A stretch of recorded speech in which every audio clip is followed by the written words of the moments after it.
about you? Thank you. Good morning. Good morning. How are you? How are you? Very well, I thank you. Even her 2016 crippling car crash couldn't stop this young teacher. Although she walks with a limp now, she's back and excited to teach her kindergarten class. Watch this episode of The Front Page to find out how she is reaching beyond the classroom by using Facebook Live. I love being a teacher. There is nothing else in this world. It gives me chills just thinking about every day I am excited about coming to work and giving my kids my all, because I know that I am preparing them for the future, and it makes me so happy to know that what I put in them is what they're going to be able to show the world one day. This is my 8th year teaching. Granted, I had to take 2 years off because I was in a really bad car accident, so I had to recover, and it took 2 years for that, and now I'm back as my 2nd year in kindergarten. As a kindergarten teacher, you see kids come in at all different ability levels. Some kids may come in never holding a pencil before or never holding scissors before. Some kids can come in already reading. Some of them have no idea how to hold a book. So I get to teach them all those things: how to hold a book, how to use your scissors properly. They are reading by the end of kindergarten. They are writing. I mean, matter of fact, my kids already have created their own nonfiction books. They become authors, they become illustrators, they become whatever I put into them. And so that's the beauty of being a kindergarten teacher. Period. Take a picture of it. Write it.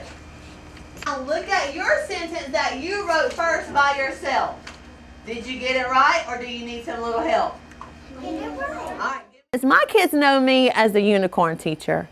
Me personally, I don't like unicorns, but Miss McGriff likes unicorns because my students have told me, and they have made like a big deal about unicorns. So everything I do, I am like the unicorn teacher.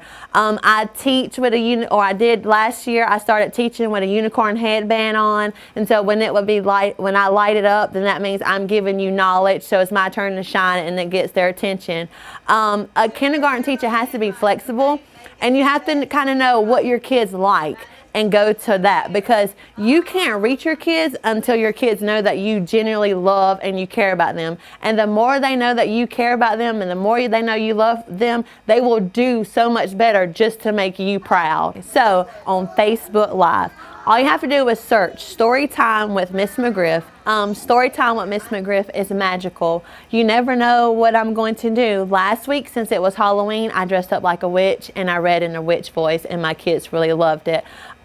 When the holidays come around, I'll try to incorporate some of those things. So I might dress up like a storybook character or something like that. So it's magical, and your kids will love it, and so will the parents. I think parents look forward to it just as much as the kids do now. I'll be walking down the hallway and kids are like, "Miss McGriff, tonight's Tuesday, I'll be watching you." And it makes me happy to know that they're looking forward to hearing a story from me, A friend of mine last year tagged me in a post on Facebook where a principal out in California was doing it for her students. So she would dress up in her pajamas and read them a bedtime story. Fast forward this year, I just kind of asked my students if they would like to see me read a story, and they got really excited.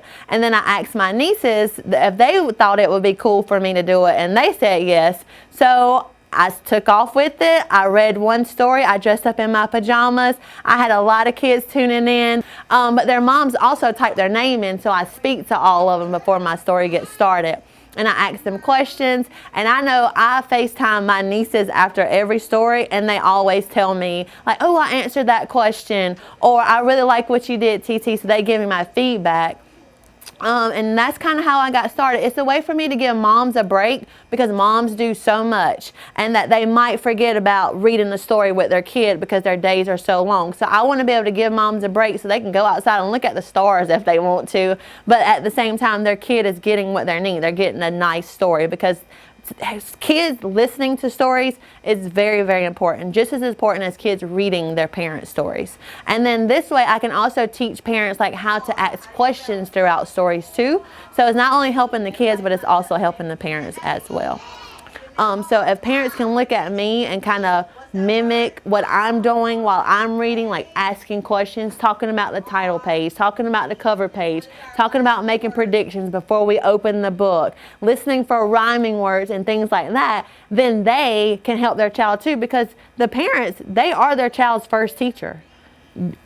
Whatever you put in your kid is going to show when they get to this school setting. So parents need to know what to do to prepare their kids. And that is my hope for Storytime with Miss McGriff. I can put posts on there. Parents can come to me and ask me questions if they don't feel comfortable going to their child's teacher, to ask me, and I will break it down in the easiest way possible to help them understand of how they can help their child become a better reader or a better writer, or with anything that they're struggling with. I just want to help parents help their kids.